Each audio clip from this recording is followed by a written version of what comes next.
Hello and welcome to Horror Hyperfixations, where I look at horror through a neurodivergent lens. I'm Sam, your neurodivergent host, and if you're watching me on video right now, I do apologise for how sleepy and tired I am, because I'm sleepy and tired. Today's episode I recorded back at the end of May, but for many reasons I haven't had the spoons to get it together and get it edited and put it out. So it's a little bit late, but I think better late than never. And we're not on a schedule. We haven't promised anyone anything. So if you are watching this on YouTube, hello, sorry for my face. Just a quick warning, there are spoilers for this episode. I've just realised I forget to do spoiler notices every episode. And there is also discussion of incest, if that is something that's going to be an issue for you.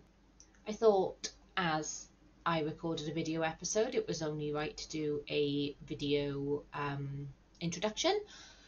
I have since recorded a video episode that's gone on YouTube since recording this one, so technically this was the first, but not the first to be released. But yeah, I've had so many amazing chats and recordings with people in the last couple of weeks, so I'm just trying to catch up with all of the editing. I know I've said lots of times that I'm enjoying editing and I'm enjoying putting stuff together. It's given me like little projects and little easy goals, I guess. But yeah, it's taken me a little while to do this one, so I hope you enjoy it. Abbie is one of my best friends in the entire world. I knew when I was starting a podcast that I absolutely had to talk to her, and we absolutely had to talk about the loved ones. We started recording at something ridiculous like 11 o'clock. We'd had a long day, we'd been really busy. Not sure why we started recording as late as we did. So we are a little bit tired, slightly delirious, although we are generally pretty unhinged whenever we're together. But yeah, I hope you enjoy the episode. I'll leave it there for now. I'm sure I'll have some more episodes edited and put out again soon, so I expect I'll do more of a general update when I'm not so tired. But I'm going away this weekend, and I'm hoping to get this episode finished editing, put up whilst I'm away, and then I can get back onto editing when I get home. So enjoy the episode. If you're watching, enjoy the cats. If you're not watching, head over to YouTube and enjoy the cats. And I'll pop in at the end of the episode. Hello. I'm here with Abbie today. I'm doing something slightly different for the podcast because we're doing it as a video. Sometimes it's video, but you guys don't get to see it. So if you are just listening, soz, or you might be watching on YouTube. Anyway, trying something different because it's the first time I've had somebody sat next to me to record, and we've actually just watched the film that we're going to talk about. So this is Abbie. Hello. One of my best friends in the entire world, and we've been meaning to do this for a while. We watch a lot of things together. I feel like I'm quite new to horror, but you've been showing me a lot of films, but this is something that I showed you. It is. Which was really fun to watch you watch for the first time, because you didn't look at your phone as much as usual, which was telling when we're able to watch a film and not look at our phones as much. So this is Lily, by the way, for viewers. Do you want to tell anyone listening, watching, who you are? Well, that's a big existential question. Who am I? My name's Abbie, obviously. I'm 30. A baby. Yeah, I've been tagging along with you two for the love of horror and finding out about horror. Undiagnosed, but pretty sure about a couple of things. I dabble in makeup. I love doing like special effects. I do drag, done costume, work in bridal now, so very different. I don't really know what there is to say about me, really. But I think there's a lot to an Abbie. She's very talented, very creative. But you say you don't really watch that much horror, or I've introduced you to it. I have introduced you to a bunch of horror, but I feel like you've got a more expansive knowledge of horror than you give yourself credit for. Sure. Yeah, sure. Because quite often I ask you, like, have you seen this film? And you're like, yeah. And I'm like, oh, okay. Yeah. So you've always seen more than I think you, like, allude to seeing and knowing. Yeah. Like, I love horror, and I've always watched it from too young of an age, probably, unsupervised. But yeah, not really delved into it since, well, properly until I probably met you, I think. Influencer. Yeah, I'm forever dragging people into, like, watch this film, it's so good. Can you remember what the first horror film you watched was? I don't think I can remember. Or the first, like, thing that really, like, traumatized you, even if it wasn't horror. It was horror, I guess. I can't remember the first film I watched, but definitely the first one that stuck with me was House of Wax. Ooh. House of Wax. The original or the Paris Hilton? Paris Hilton, of course. What an icon, what a star. Yeah, it was the spoilers, but it came out years ago. The bit where he comes up through the floorboards with those really, like, rusty scissors. Just fingers. The Achilles heel. Yeah, I was thinking of the fingers through the great bit. No, just down like a sack of shit, and I couldn't sleep with my legs out of the bed for like months. See, I had that, but with Paranormal Activity, I couldn't leave my legs out the bed for a long time. Yeah. It's funny how different films with that. No, that film's a banger. It's surprisingly gnarly. Yeah. It's surprisingly good. And the See Paris Die marketing was just so genius. So good. And I don't feel like we have really celebrities like Paris Hilton anymore. No, not really. To, like, do those kind of things. Like, I can't really remember any sort of marketing or anything recently that's been of that ilk. Yeah. And I think it's just brilliant because she was just like, yeah, cool, let's go with that. Love her. I do love her. So you mentioned undiagnosed, but definitely something. Yeah. Are you comfortable to talk about, like, neurospiciness? Oh yeah, of course. Because obviously the idea of this podcast is to sort of talk about neurodiversity and our experience of horror as neurodiverse people, and just for me, I find myself getting completely obsessed with films and themes and all sorts of different things. So yeah, if you're happy to talk a little bit about your brain. Huh. What's there of it? Oh, God. Too much of it sometimes. Too many thoughts. Yeah, I guess what I'd say is in what sense, really? Well, as you know, because you've been there for all of it, but, like, for anyone listening who doesn't, or watching, be nice, please, cats. I'm 38 and I was diagnosed with autism at 36, which fucking mind-blowing, life changer. And I was only diagnosed with ADHD end of last year. So 37. I know you don't have any diagnosis, but no, I do. I'm dyslexic. That's what I've got written down on paper. I'm dyslexic, a bit dyspraxic, and that's all I got tested for so far.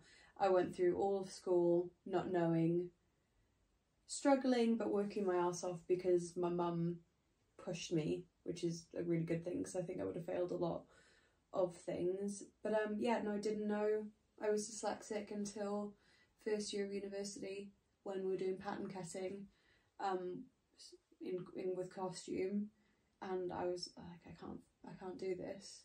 Everyone was on like their second, third pattern, and I was still on my first. I was like, I can't wrap my mind because it's a lot of maths involved with it. And one of the people in the year above me was like, I went through this same thing last year when I was in your position, and I'm dyslexic, so maybe you should go and get tested, which I did, and yeah, I got it. I got it. And we peer reviewed Abbie, and we think there's a bit more going on there as well.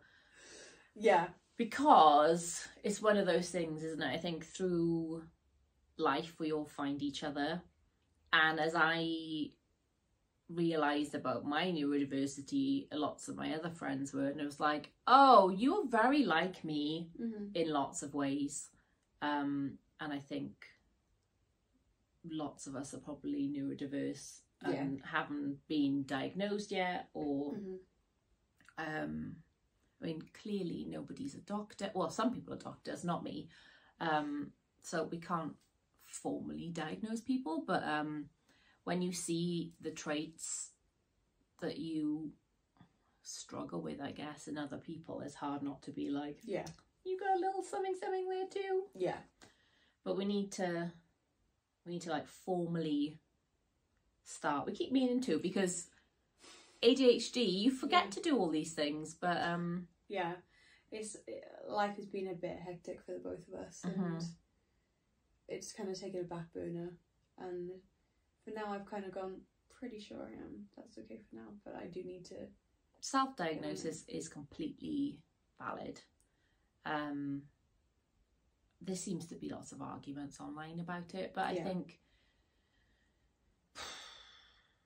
if you know, and the people who know you and understand you and love you also are like, yeah, pretty sure. Yeah. Like, I think that's absolutely fine. And as long as you are advocating for yourself and asking for like allowances and things, like that's where diagnosis is helpful, to be able to say, oh yeah, I'm autistic, you know, you have to make these allowances for me, but just feeling more comfortable in yourself to just say things like, hey, I'm gonna wear headphones when I'm working at my desk, or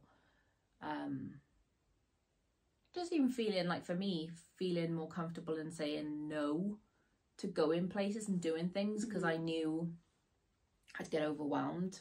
Yeah. And then sometimes it's like I feel like I say no to people, and then they're like, okay, and they go annoyed, and then you're like, I got an autism card, look at my card, and then they're like, oh, okay, fair enough. So you can kind of, you can advocate for yourself, but sometimes me flashing my little badge going, autistic, gets me out of things, which is great. It's weird doing this conversation like next to somebody, because I'm like, oh, I keep looking at you, and then I'm looking there. Yeah. Lily's having a lovely time in here with us, clearly. So the film we're going to talk about is The Loved Ones, directed by Sean Byrne. This is one that Abbie wanted to talk about. What? No, I'm just, it makes me laugh, because whenever we talk about it, I always think about being like, oh, it makes sense why you are the way you are. Yeah, me too. Because you like this film so much. So, like, okay. I know this, but people watching and listening don't know this. What's your history with The Loved Ones? When did you first watch it? Oh God, years ago. Because I grew up in Australia, so I definitely watched it while I was over there. I think I moved over 2010. Yeah. I can't remember what year this film came out. No, but it's got a special place in my heart. Weird little Australian girl. Yeah, but the whole setting, there's like the school, and the locations, and it's nothing special, but to me watching it over here, it's twisted, but it's just go, oh yeah, the sticks. Reminds you of early teenagers. Oh yeah, in Australia. Yeah, for sure. So I've seen it twice now because we just watched it again, but I watched it the first time because you kept saying it was one of your favourites, and I found it in CX or somewhere on Blu-ray for like £5, and I was like, right, I'm going to buy this, I'm going to put it to one side, and then one day I'm going to sit down and watch it with Abbie. And I looked for the Blu-ray earlier so we could watch it on Blu-ray, and I couldn't fucking find it, so God knows where that's gone. But yeah, the first time I watched it, really, really enjoyed it. And I hadn't really heard anyone talk about it before. No. Only you. And I thought, oh, maybe it's one of those, like, let me pick you up. Oh, you are an absolute tubbins. So I hadn't really heard anyone talking about it. And it must have been about 3 years ago, I think. Or like 2.5, 3 years ago. Watched it. And I don't think I hadn't long started doing like horror Instagramming. Yeah. And I remember Abbie saying, oh, you should do a video about the loved ones. Yeah. And I was like, yeah, I should. So I did like a little like horror PSA video being like, why does nobody talk about this? Like, it's such a good film. I got really excited and did like this little video. We were at For the Love of Horror actually, weren't we? I think. God, we were. And sat up in the attic and did it. Because I was like, oh, I want to do this video. And since then, like that 2.5, 3 years, I hear a lot more people talking about it, which is really cool because it's a really good film. Yeah. My lovely friend Zara did a podcast about it recently for her torture series on Rate Scary, which is a really good listen. Go listen to it. It's probably much more comprehensive than we'll be. But that's not the point of this podcast. This is more just about chatting about things. Yeah. So I know you were in Australia when you first watched it. What do you... Can you pinpoint what about it? Like... No, I'm worried that I wasn't for some reason when it came out. Do you know what I mean? Well, even if you weren't, I don't think it was... If you came over here in 2010, I don't think the film's not that old. No. Because that'd make it... I'm just panicking now. So panicking. 2009 it came out. Oh, okay. Yeah, then. Panic. I said that old. Jesus Christ. Panic. The fact that you weren't fucking over there when it came out. Well, it don't matter. You would have just been back. Yeah. And still would have felt those feels. Can you pinpoint? Sorry, yes. Can you pinpoint what about it sort of like made you fall in love with the film? Because it's clearly one of your favourites. Usually is the one that comes up when you sort of like talk about horror and movies and stuff, which is nice because, like I said, it's not. I don't hear people talk about it very much, although a bit more so now. What about it? Can you pinpoint what it was that sort of? I think I like the opening where you get to meet like Brent, and he's just this angsty little shit. And then, I don't know, like that. And then Lola. I like the two characters together. I think, because I remember watching the behind the scenes, I'm sure she'd never done horror before. Okay. Now I'm worried that that's not true. It's fine, no, nobody cares. But I think, in general, she plays a weirdo really well. Like, too well. Like, that weirdo that you're like, oh, you want to be nice to. But I wouldn't want to be nice no, to but her. just that is that little bit odd, but you can't quite put your finger on it. But yeah, I think it's twisted in the right way, and you go, oh, you almost it's not a good for her. But like, there's moments where you go, yeah, for sure. Do you know what I mean? I don't know. No, I don't have any moments of good for her. she gives me the ick. No, I know, so she's twisted, bad. but you go... It's not a good for her film at all. No, But it's, yeah. I mean, so as we were watching the movie, we kept going to say things, and then we were like, no, we should keep this for podcast discussion. So at the point that Brent, is it? Mm-hmm. Rebuffs Lola, he's so polite Yeah. and nice to her, and he's like, I'm so sorry. And had he been an absolute jerk, You can go... then you can go, yeah, good for her. Yeah. And I think it works quite nicely that you don't have that element, because then you can see just how unhinged she is. She doesn't even got a reason. There's literally, he very politely said no, and that's now where your jumping off point is. Yeah. But she's just, She's twisted, and she's done it for years, and it's I mean, she's a fantastic character. Mm-hmm. She's terrifying. Her performance is amazing, but she is just... yeah, she's gross. She's gross. I don't know what kind of order we're going to go in. No, there will be no order. There'll be no semblance of order. We'll just jump around wherever we... Doesn't sound like us. No. At all. No. It's obviously like tragic in the beginning when he's driving the car, get into a car accident because someone's on the road who obviously now will know, you know, who the fuck is that in the road? But now you know that his dad died because Lola kidnapped someone before him and he crashed the car because of it. Yep. I'm trying to make sure that this makes any sense, but... Not that makes sense. If you've seen the film, that makes sense. Which is so twisted it comes at kind of full... I love that, though. Full circle moment, which is quite satisfying. The start of, like, it just being, like... I say the start of it, it's not even the start, but it's the...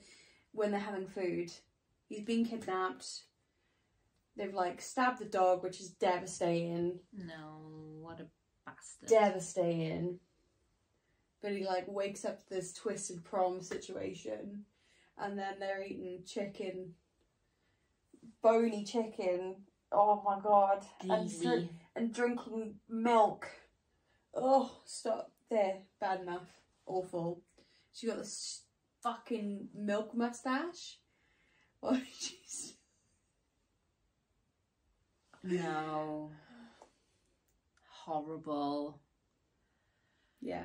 Oh, I mean, I've been vegan for years, so like the thought of drinking a pint of milk just makes me feel sick anyway. But just there's something,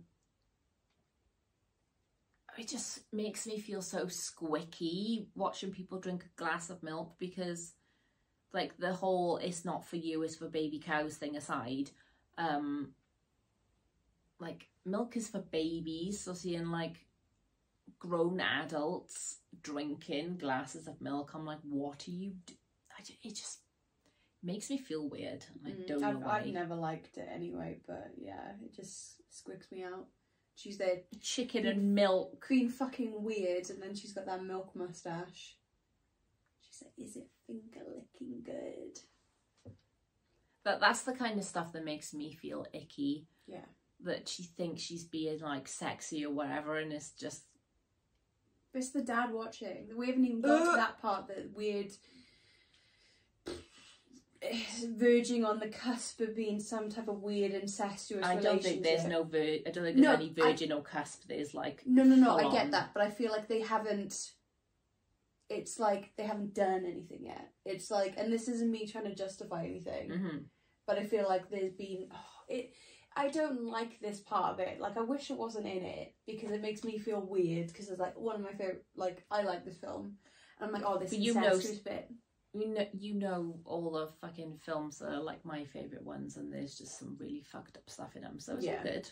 Yeah, it's a side bit, but I just think that's the weirder, adds to the weirdness of the full dynamic of her and her dad. Yeah, I just think it's happening, we just don't see it on screen. I don't know. I don't know. Well, I suppose that bit when they're dancing, That does look like it's about to be a first kiss, so... Yeah, that's what I mean. I think it's like a weird, like, looking and longing at each other. But my read of it is that he abused her when she was little. She's got some kind of Stockholm syndrome thing about it, and, like, at the point of the prom, that's the point where she's, like, leaning into it. That's how because... See, we're jumping around again, it's fine, because that's just how we roll. The whole bright eyes thing, like, at what point did they do that to her? I don't know. That's the thing, it doesn't... I mean... I don't see why they wouldn't just, like, kill her. Like, why keep her around? She's just there. I don't know. So, I just wonder when it started. I mean, it's healed. Yeah.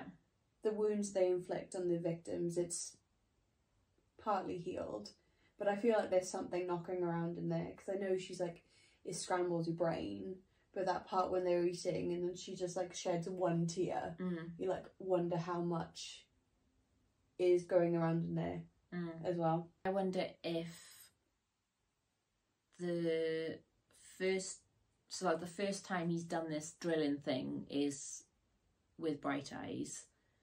And he did it because he was like, oh, there's something going on with my daughter. He's got this attraction to his daughter. So he basically incapacitates Bright Eyes so that she can't intervene, she can't stop, because obviously there are absolute monsters out there who sort of just turn a blind eye to these sorts of things. But like... You don't find anything out about that. No, but that's sort of the read I get from it, that he finds his daughter attractive, does away with his wife without killing her, because he's like, oh, I love her, she's my wife, but she's just there watching all this happen. She can't do anything, which is horrendous and horrific, but that's sort of how I see it. But the whole incest thing is like, it's obviously very icky.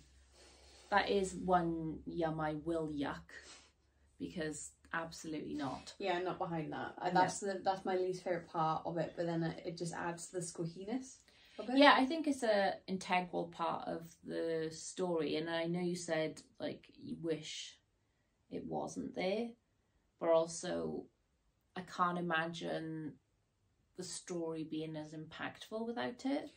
Like if it was just a dad going along with capturing boys and torturing them and putting them in a weird little pit in the kitchen, like I don't think it'd work unless... Well, I don't think it'd work as well as yeah, you're right. It's... I guess I've never tried to think about it too much, because it's like... Think about incest is... Yeah, like I'm just trying to think about other films with incest as like a key plot point, and there's loads of them, and I can't, like, nothing's like pop into the forefront of my brain, so I've probably like squished them down to suppress them, but it's not a commonly used plot point, I don't think, so I think that's why it's so effective in this one, because it really does make a difference. I was going to say Wrong Turn, but no, I don't even... I mean, yeah, but that's... Not... I think that's more circumstantial than... Yeah. Like, it's just that whole stereotypical inbred people in the mountains kind of thing, rather than like an actual incestuous relationship. I'm just...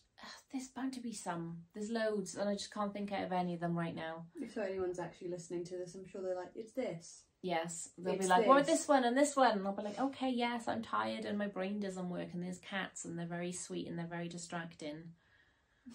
And this is very nice, because quite often the cats fight, but Lily's quite chill with Salem around, so this is very nice that they're in such close proximity. Obviously, listeners can't see that, but sorry, you can watch on YouTube if you want to see the cats. Oh, bye Salem. What's things that you like about the film? What's your, like, maybe if you could pinpoint your favourite part? I think that's really hard, actually. No, it's not. Yeah, is it? No. I like that we get a final boy. Yeah. I fucking love me a final girl. I love final girls. They are the best. I love them. Yeah. But it's nice every now and then to have a final boy. And I think Brent is such a endearing character. Mm-hmm. Like, straight away you're just like, oh, he's a bit of a like emo weenie, but then you see his character unravel a little bit, just even like, and it's really subtle, like you see like the scars on his hip when he lifts his shirt, and you're like, oh god, like this kid is really, he's really like struggling. He's got a lot more issues than just being like a miserable teenager. Obviously we know he's lost his dad and he's like been told he's responsible, and we know it wasn't his fault, but yeah, I just think you really root for him, and the fact that he keeps fighting, yeah, which is something I think we're used to seeing. I feel like in a lot of horror films, you've got a girl that will just keep fighting, and the guys will just sort of, I don't know, he's got a tenacity that I don't feel like you get that often with male characters in horror movies. Like, what's his name? Xavier Samuel, is that his name? Xavier, like, yeah. Who's in Twilight? Same. He's a fantastic performer. Like, mm-hmm. he's incredible. And I'm allowed to fancy him. He's 25. Well, he was 25 when he made it. He wasn't a teenager, so it's allowed.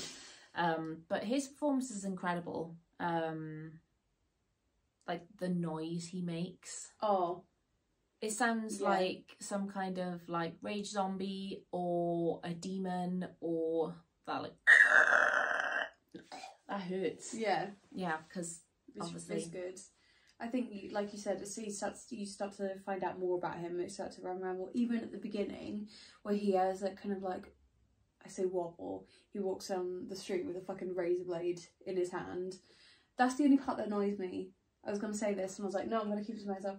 He's like gripping this razor blade, like blood pouring. Then what happened to his hand? No, you know, do you know what I mean? That was the only bit that kind of. Well, you do see when he's then climbing up the rocks, you can see his hands all jacked up.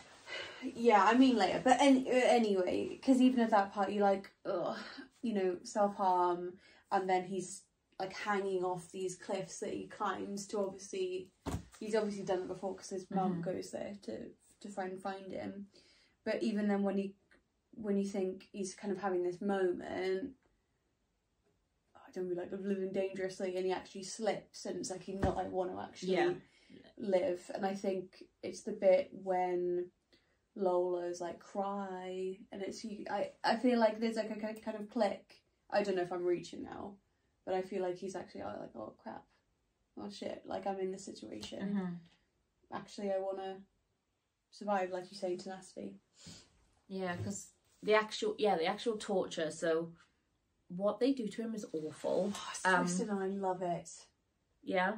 Okay, go on then. Oh, well, I just mean that it's just not the same old stuff that we've seen before. And I just think it's like, oh, it's like different, but it's like twisted. It's like, obviously when he gets escaped, it's steak knives through his feet, so he can't get up again. It's just like, it's the carving into his chest, then going, flick, that's not good enough. Let me just flick some salt on there as well. It's just like layers of it. It's the drilling into his brain, if that's not good enough, we're just going to do some boiling water in there. Scramble it up. So those methods that they use, some of them are taken from Jeffrey Dahmer? Yeah. Yeah. And another guy whose name I can't remember, which I thought was not interesting, because that sounds really fucked up. Oh, that's interesting. But I think it's good that it was rooted in like reality, and I didn't know until afterwards that, you know, those serial killers had used similar methods, but it does add to that. What's the word? Oh, realistic. There we go. It does make it pretty realistic, and you sort of go, this isn't anything over the top. Yeah, nothing that you couldn't do yourself. Like, I mean, We could do it. yeah. No, it isn't, you know. It's not a saw trap. Yeah, I was going to say. It's not a saw trap. It's not a flaying. It's not being eaten alive. It's not a saw trap, you know. Getting sewn into a bear. Yeah. Burn the bear. It's torture, but it's grounded sounds wrong, but it is very realistic, and it's not over the top. It's awful, like the bleach into the vocal cords. Oh yeah, that I mean, I feel like we skipped over that one. We can't hear you. The little accents are so funny. It's just awful. Like you said, like with the salt, and like one of the worst things that I think classes as torture absolutely is when he's a wee and she like holds his dick and makes him pee into a milk thing. It's so disgusting. She like sculls the milk, which is bad enough, and then she's got milk breath. But it sculls the milk. What's that? Chugs it. Oh, okay. Chugs it. Chugs the milk. Is that an Australian thing? Probably, maybe. But it's the I was thinking about this. Not that I like talking about it at all, because I don't. But I was thinking, if I was in that situation and I obviously had a penis, I feel like I don't think I'd be able to pee, and I would just accidentally fart instead. I feel like I'd like, because obviously he's like straining to have some type of pee, because she's like, "Daddy," to come over with a fucking hammer to fucking nail his dick to the chair. I feel like you might not piss, but just like, But a fart had come out. maybe. Okay. The pressure. Yeah. What like, would you do? Thing is, he must be that desperate by the point that he's actually gone like toilet or whatever is like he sort of like just about manages to say it. Like he probably would just piss himself anyway shortly after the point of her like helping him pee. But like that's awful. Like, I mean, there are situations like where people will need to be helped to pee, like if they've had surgery or, you know. Yeah, it's being forced into that, like, I'm just going to plop it into a little glass for you, like, that is torture. It's the pressure of having someone else in the room, let alone just squatted, literally milk cup and almost Eye dick level. in hand. Yeah. Being like, go then. Is she not holding it? Because that's how I think she's unzipped the trousers, and plopped his dick in the milk cup, and she's like, go. Oh, see, I thought she was like holding it, like, go on, like a little watering can. I think it's bad enough that she's like, go. Yeah. Like, I would struggle to pee with anyone else in like a stall next to me, let alone like looking at it. Yeah. And it's just the way, the way she looks at him as well, and like, and then Daddy's watching her watch him, and it's just like that weird incestuous thing comes back around, and then she's like, oh, it's crying, and you're like, oh, please. And she's like, maybe I'll bite it off. What's she like? It's no, but she's like, maybe I'll bite it off so she can never kiss it again, and you're like,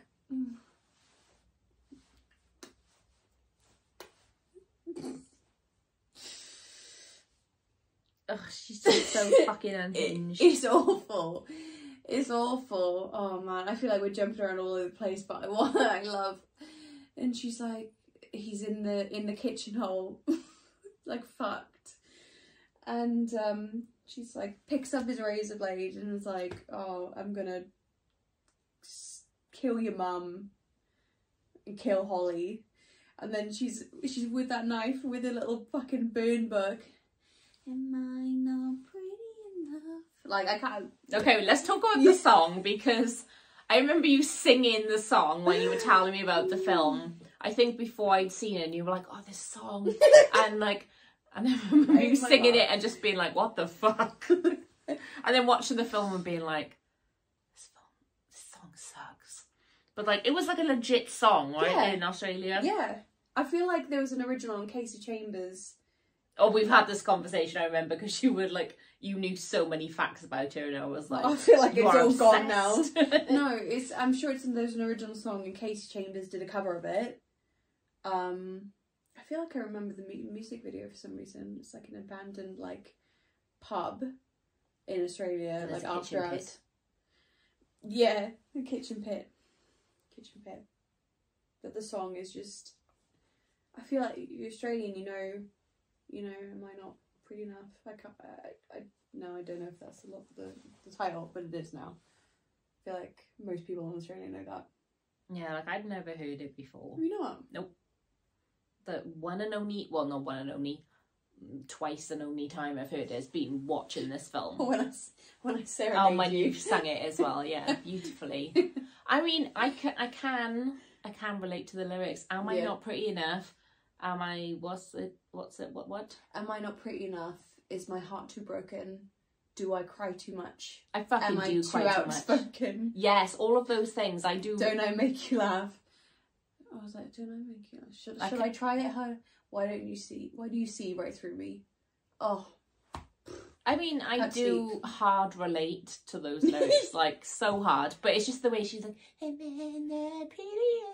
it's in a room, magazine cutouts everywhere, doodling in a little fucking burn book. It's the paste. I can't remember what brand it is now, but the white and red. Copydex. It's not Copydex. It's like this, I feel like I'm going to have to look it up now, but it's just like, it was not like a glue stick. It's this awful, nasty, like, brush. It smells like fish. It's not Copydex. Okay. That's the only red and white one. Right, now you're gonna have to make me Google it. Is there some weird Australian glue? It's not fucking Copydex. It's not. Oh no, clag paste. Clag paste. Yeah, it smelled really weird. I'm sure that's it. So, clag paste. Something like that. Oh, it used to be awful. Like kids would, eat it. Oh no, why? Don't know. Is it like PVA or is it worse? Because that name is giving me the ick because clag. Yeah, because like you say something. Uses. Well, yeah, you say something's claggy. Yeah. And now I'm like, oh no, that's what that glue is. Clag is an Australian brand of glue made by Bostik. A non-toxic glue is aimed to use by children in schools. Clag. Starch-based. What kind of starch? Oh, during the 1970s and 80s Australian punk rock era, clag glue was used by punk rockers to stiffen their hair in the style of mohawk. Mohawk. Interesting. Okay. Takes an hour to be removed, so get some clag glue. Be in the shower for a while. You could use that for eyebrows and everything. Instead of crazy glue. No? Maybe, but I've shaved them off. Anyway, it just is the added ick for me that she's using clag glue, and she's meant to be in high school. She's using clag glue. Do you not use it once you leave primary school? No, you get the stick stuff. Because you're the more grown up glue. Yeah, obviously. I feel like we've just gone took us way off topic. No, it's fine. I think it just adds to that layer of ick and childlike. See, but I'd never know that, so that's really interesting because I like, it's just glue. Yeah.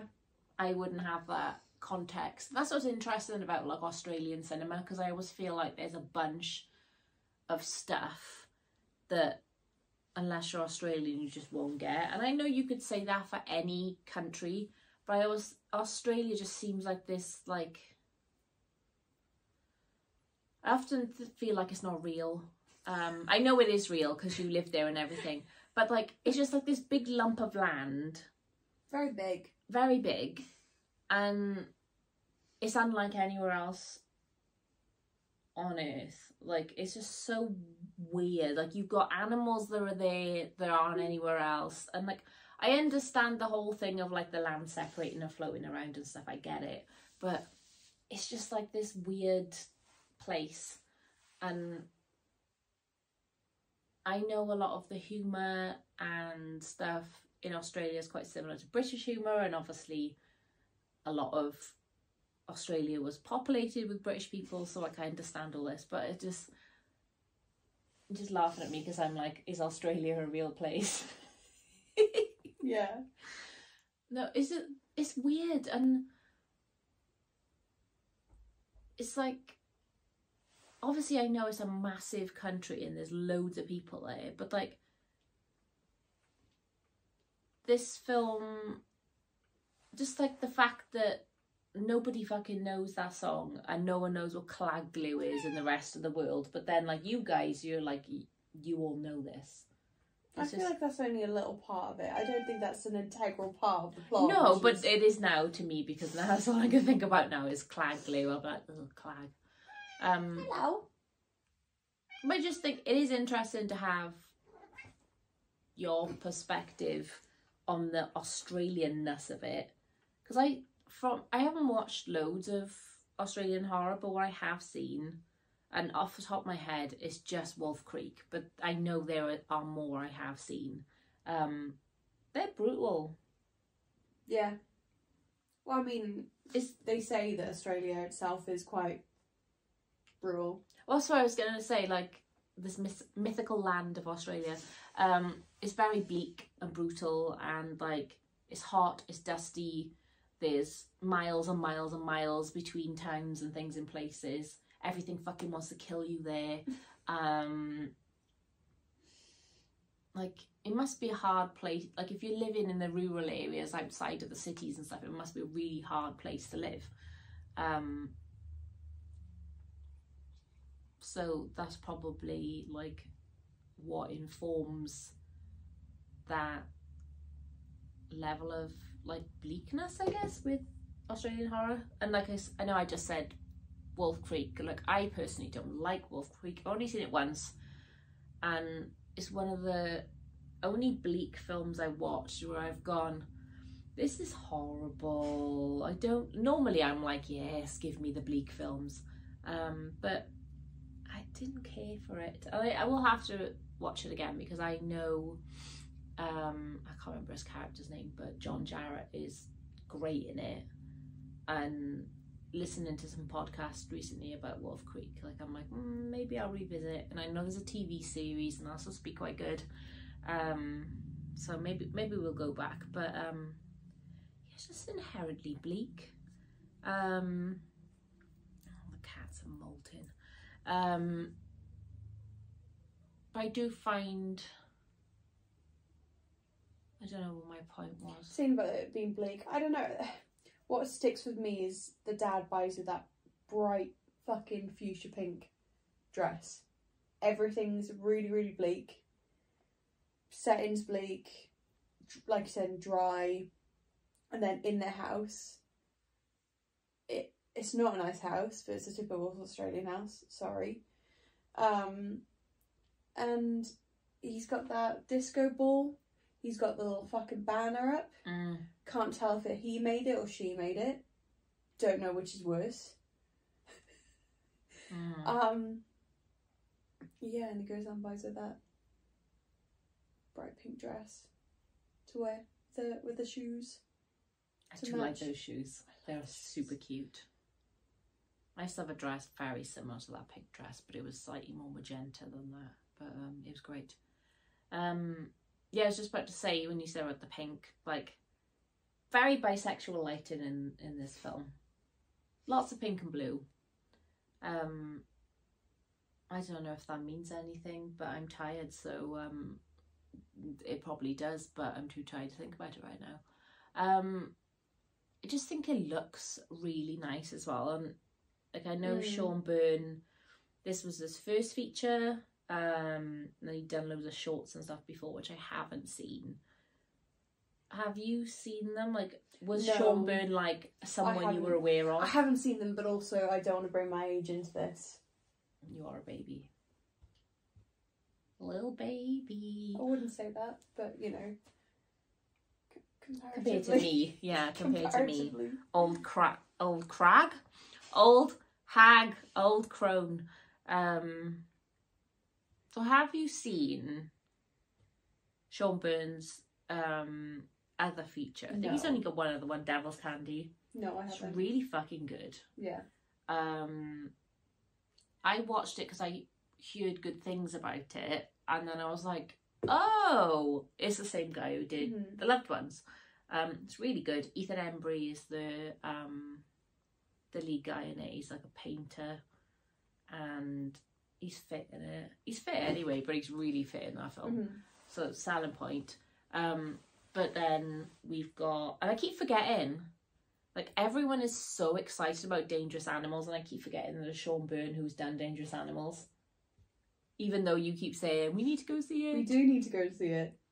We do need to go see it. And a bunch of our pals went to see it a few days ago, and they really enjoyed it. So I'm like, okay, I want a shark movie. I don't want a shark movie with a bad guy. I just want sharks. I'm sure it's very good, but I just want sharks. But I did see some audience reaction videos earlier, and that did get me more excited because people were like, oh, and frightened. But like, you know, it would make up for you taking me to see Men on my birthday. That's a birthday fucking treat, that is. I was talking about Men in the last episode I recorded. I always find a way to talk about it. That was a gift of love. That was me going, I seen this film, it was fucking great, and I want you to see it. See, this is this is what I was thinking about the other day. I was like, shall I do another podcast where I just make Abbie watch a bunch of films that I think she'll really like? Oh God! But then I'm scared that you'll hate them. Ones that I think you'll really like, and then you'll go, that was shit, well, and I'll be really upset. I told you I hate Men. I know. I'm gonna get onto my which Men we talk about? It doesn't matter. All of them. But yeah, I love the start of the film. I do not like the ending. I fucking love the ending. I think it's a wanky pile of shit. That's where I land on it. You know me in a wanky pile of shit. I love it. Why is it needed? Why is the vaginas needed? Well, how are they going to birth themselves without the vaginas? Oh my God, I can't get into this. We're talking about film that I love, and somehow we go on to Men. You brought it up. I do. You did bring it up. I'm just saying, if we go see Dangerous Animals, that will make up for going to see Men. Yeah, I mean, I want to see it. I want more sharks than that guy who's got a very thick neck. He's very sturdy looking. He's very sturdy looking. Yeah, he looks like he works out. He's like, Jay Courtney, is that his name? Yeah. We've been very... Yes, hello. Every podcast I record, you have to come and say something. He did the tiniest little... just to be like, I do. Yeah.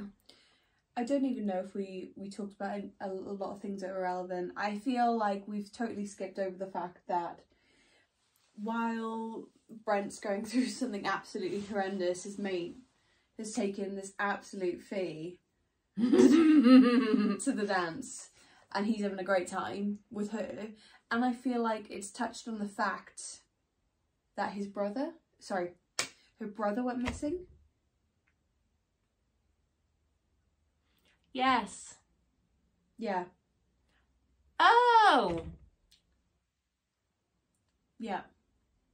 Yes. That's probably why she got drunk at the dance. Because I And had a noticed rough that, time. the scene where the dad was looking at the pictures of the two of them, and I was like, who's that boy? Yeah. So was that the boy at the beginning? I think it might be.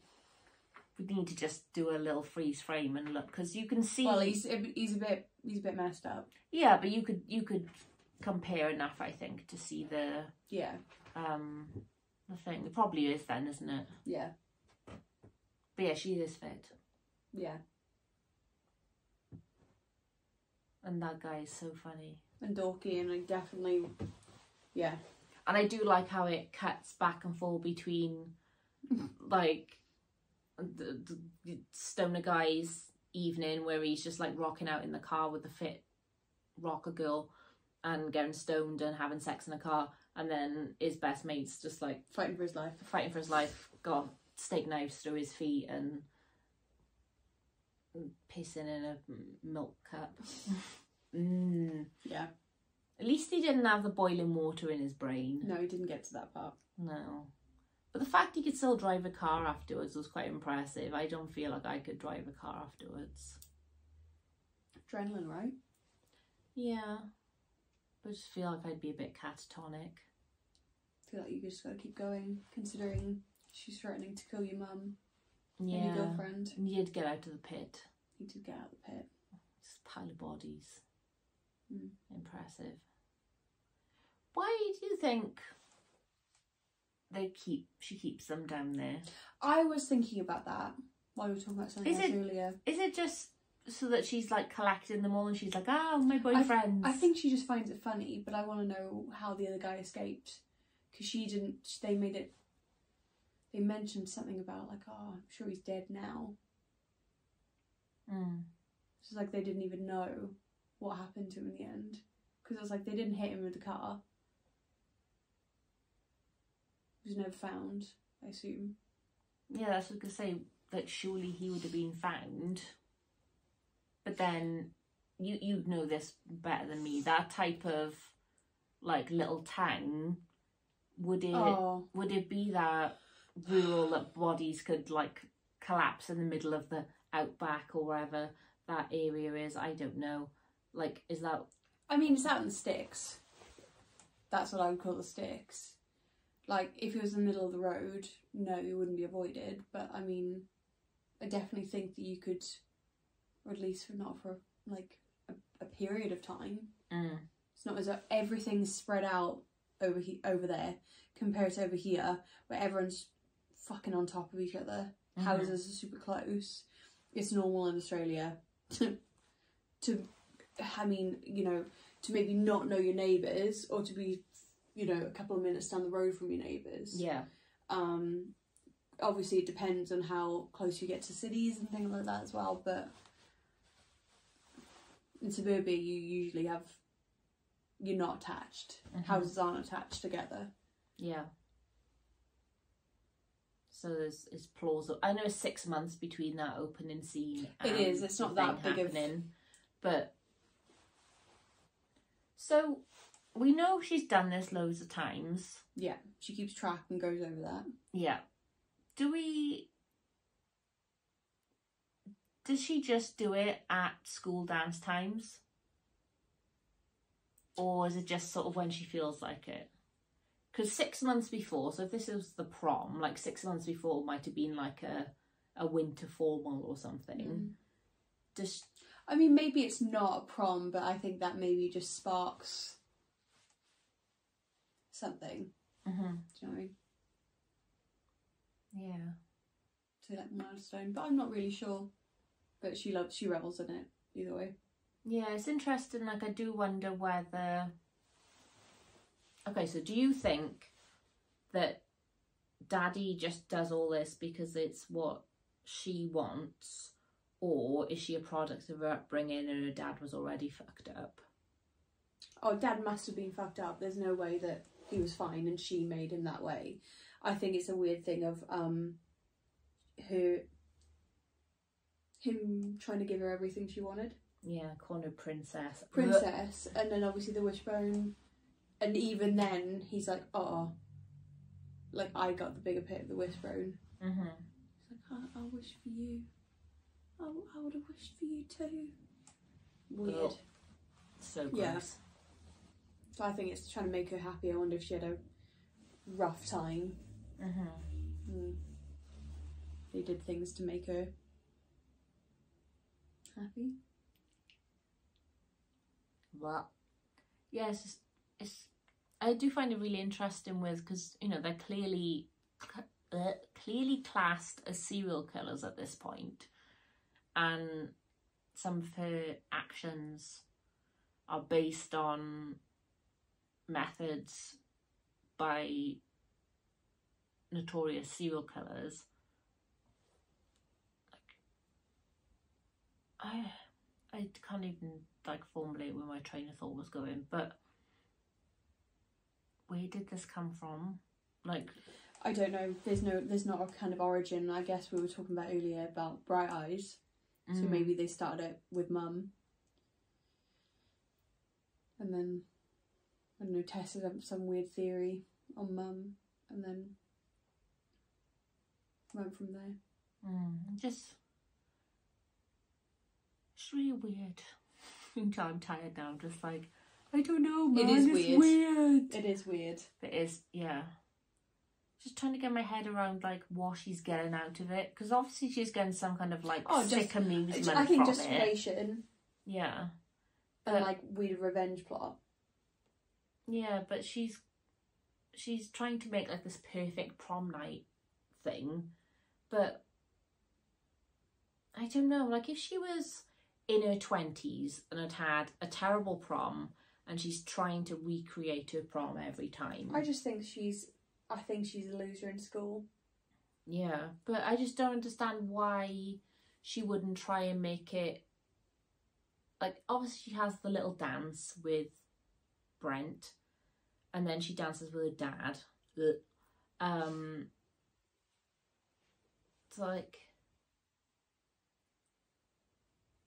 why, if she's a loser and she's trying to like have like a nice dance, a nice prom, whatever, why is she torturing the boys? I think she just wants revenge. But revenge for what? Being an outcast. And I say loser in the loser sense because I'm a massive loser. But I mean, like, she is obviously a bit odd. Putting it lightly. I can't imagine her having the nicest time in school. Starting off with those jeans, first of all, and the trainers. No, awful. Little pink t-shirt. Oh yeah. So what my ex said, that it makes a lot of sense. Now that he knows me and he's seen that film. I don't know what that's supposed to mean. No. Like, does he think you're a head drilling, penis in a milk cup crazy? Penis in a milk cup crazy. Yeah. Or is it like, the context of like small rural Australian life? It's such a strange thing to say. I think it's just a little bit twisted, but I don't really know. I don't think it makes a lot of sense, but neither does he, so that's okay. Yeah. But I would just remember, I can't remember if you said that to me before or after I watched it. Must have been after I watched it for me. No, it was before, because I watched it with him. And you're like, I need to know why that makes, like, I need to understand that. And I still don't understand it. No. Should we wrap up, because I'm very tired? Yeah. We're going to go to bed. Abbie, thank you for chatting to me about the film that we're talking about that I've forgotten the name of because I'm tired. Ones. The Loved Ones, thank you. Sean Byrne's The Loved Ones. I'm sure I will reach the same level of love as you. Should I watch it more? I've lost my Blu-ray, I don't know where it is. But I definitely will watch it again.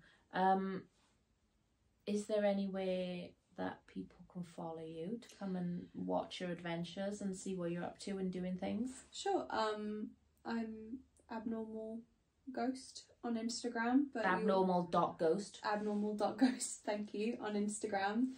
But I'm sure if you look at Sam's, you'll find me lurking somewhere anyway. So that's just doing my little like sharing, like, this is my bestie, isn't she pretty, isn't she clever? Because like she said, she does special effects and drag and costuming and interior design now. Yeah, I've got a house now, so I've got my house. Got all, like all my crazy shit behind me. Like this is happening in Abbie's house too. It's wonderful.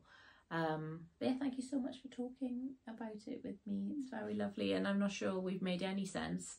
And we're just distracted by the little cats being nice. But yeah, I'll do something with this. I'll be fine. Okay, love you. Bye. Bye. Oh my god, I'm tired. Hello, I hope you enjoyed the episode, and just realised as well how loud my computer is, so hopefully you can hear me okay over the computer. But thanks so much for listening or watching. Hope you enjoyed. As always, I'll put the links for all of my socials in the episode notes. I've also put links for Abbie's socials. Go give Abbie a follow, she's a bloody good egg. And thank you for listening. Really appreciate you being here. Really appreciate you looking at this face if you've been watching on video. And I'll catch you again soon.